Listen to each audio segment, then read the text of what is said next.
সূর্য অস্ত যাচ্ছে, মসজিদে মাগরিবের আজান শোনা যাচ্ছে, কিন্তু শহরের এক কোণে এক যুবক ফলে ব্যস্ত। সে ভাবে আরেকটু পরে পড়ব, কিন্তু সে জানত না হয়তো এটাই তার শেষ বিকেল। সেই রাতেই মৃত্যুর ফেরেশতা তার দরজায় আসে। ফেরেশতারা তার রূহ টেনে বের করে। পরের দিন তাকে দাফন করে কবর দেয়া হয়, আর সবাই ফিরে যায়। হঠাৎ কবর কেঁপে ওঠে।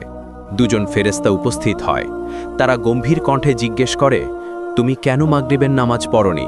সে কাঁপতে কাঁপতে বলে, আমি ভাবছিলাম একটু পরে পড়ব, সময় পাইনি। কিন্তু তখন সময় থেমে গেছে। ফেরেশতারা নীরব। তার কবরের ভেতর আগুনের শিখা দাউ দাউ করে জ্বলে ওঠে। সে চিৎকার করে বলে, হে আল্লাহ, আমাকে আরেকটা সুযোগ দিন, আমি নামাজ পড়ব, তওবা করব। কিন্তু তখন আর কোনো সুযোগ নেই। আল্লাহ বলেন, যদি সে দুনিয়ায় তওবা করত, আমি তাকে ক্ষমা করতাম, কিন্তু আজ শুধু অনুতাপ। তাই এখনো সময় আছে, ফিরে এসো আল্লাহর পথে।